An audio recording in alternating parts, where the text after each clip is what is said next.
Warm family, it's Mrs. Myersky. I am today's mystery reader, and I am going to read you guys a story that's based off of Stregonona. I know I've read Stregonona to most of the kids, so this is Stregonona, which means Grandma Witch in Italian, and today's story is about Big Anthony and the Magic Ring. Story and pictures by Tomie DePaola, who's one of my favorite authors. Wintertime was quiet in the little town in Calabria where Stregonona, Grandma Witch, and her helper, Big Anthony, lived. People came to Stregonona to help them solve their troubles. Big Anthony did his chores and tried to behave himself. And every morning, Bombolona, the baker's daughter, came to deliver the bread. One day, the sun began to shine a little brighter, the birds began to sing a little sweeter, and the flowers began to bloom everywhere. Spring had come, and Big Anthony began to drag his feet. "Anthony," said Stregonona, "whatever is the matter? You're sleeping late, your chores are half done, and every time I look at you, you're gazing into space and sighing." "Oh, Stregonona, I don't know what's wrong with me," said Big Anthony. "Everything in my head is fuzzy." "I think you have spring fever," said Stregonona. "What you need is a little nightlife." I think we all need that. "Why don't you go to the village dance tonight? It would perk you up." Big Anthony sighed again. "The village seems so far away," he said, "and anyways, who would dance with me?" "Bombolona, the baker's daughter, would," said Stregonona. "Why don't you ask her when she brings the bread?" "Who?" asked Big Anthony, for in truth, he had never really noticed her. When supper was finished and Stregonona was straightening up her cupboard, she suddenly stopped and said to herself, a little nightlife? That's not a bad idea. It's been quite a while since I went to the village and danced the tarantella." Then she began to bang the little drawers open and shut, looking into each of them. The noise startled Big Anthony, who was sitting just outside gazing at the moon. "What is Stregonona doing?" he asked himself, peeking through a crack in the door. "Aha, here it is," said Stregonona, holding up a tiny ring. "I haven't used this in years." She slipped the ring on the first finger of her right hand and then began to sing. "Oh, little band, my golden ring, listen to the song I sing. Make me look as I do not, and to the village dance I'll trot." There was a puff of smoke, and instead of Stregonona, there stood a beautiful lady in elegant clothes. Big Anthony could hardly believe his eyes. Secretly, Big Anthony followed the beautiful lady all the way to the village square, and there he watched her dance the tarantella all night long. When the dance was over, Big Anthony followed her back to Stregonona's house. There the lady sang, "Oh, shiny band, my golden band," again the little song I sing. "The dance is done, the moon does wane, turn me back to me again." And she slipped the ring off her finger. With a puff of smoke, there was Stregonona.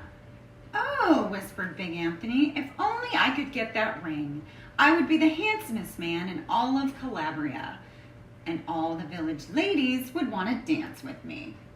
Big Anthony decided to wait for his chance, which came the very next morning, after Bombolona brought the bread.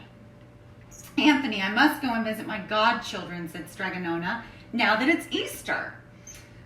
Be a good boy, stay out of trouble, do your chores, and don't drag your feet."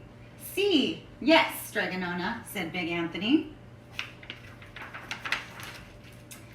All day long, Big Anthony waited. Finally, when the sun went down, he ran inside and rummaged through the drawers of Stregonona's magic cupboard until he found the tiny golden ring.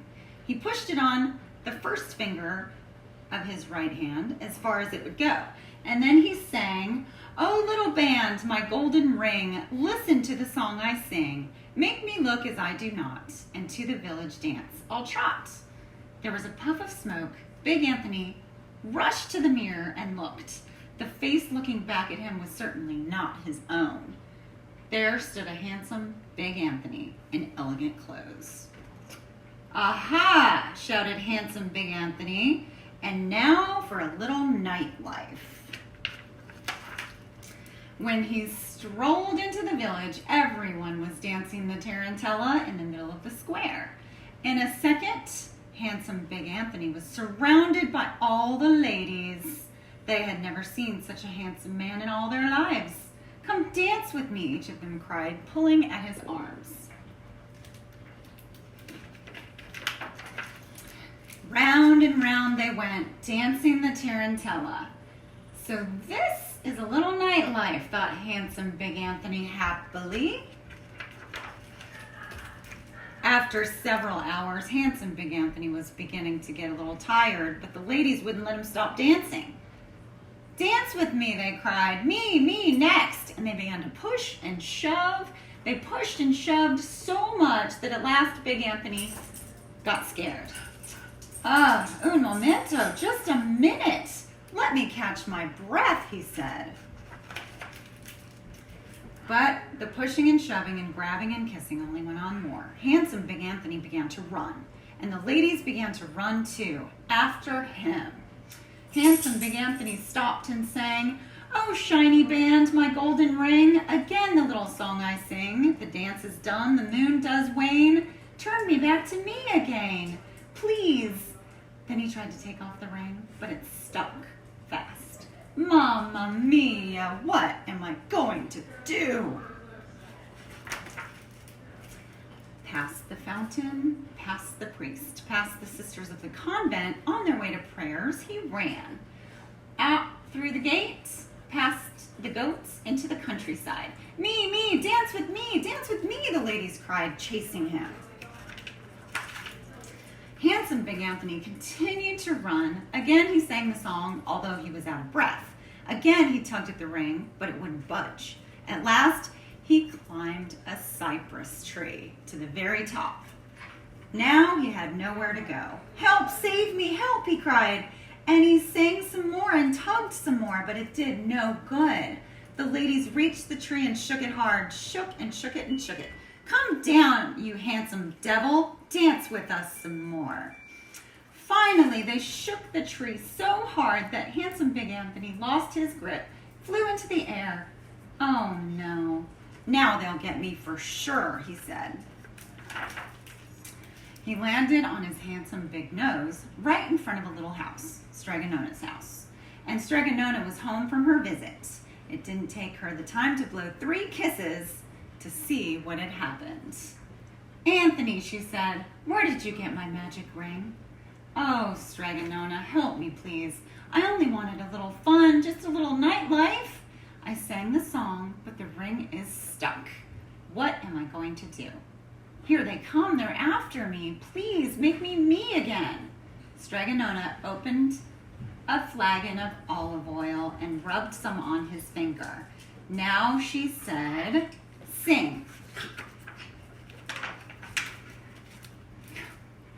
Handsome Big Anthony loudly sang, "Oh, shiny band, my golden ring," again the little song I sang. "The dance is done, the moon does whine. Turn me back to me again." The ring slipped off his finger, and when the puff of smoke had cleared, there sat plain Big Anthony. "Where is he? Oh, where did he go? Where is that handsome devil?" cried the ladies from the village. "There's no one here, as you can see, but me and Big Anthony," said Straganona. Calling, wait for us," the ladies rushed away, and soon they were out of sight. "Oh, Anthony," said Straganona, "you will never learn. Straganona, you saved my life. Never again, I promise, never will I touch your magic," cried Big Anthony. "Never mind, Big Anthony," said Straganona with a smile. "There are other kinds of magic in the spring." thought that was a cute story for the spring. And there's a bunch of other Tomie DePaola books that I know you guys would love. He was a great artist and writer. So tune in next week for the next week's mystery reader. And I hope everyone's doing well, and miss you guys, and hopefully everyone's healthy, staying healthy. Bye.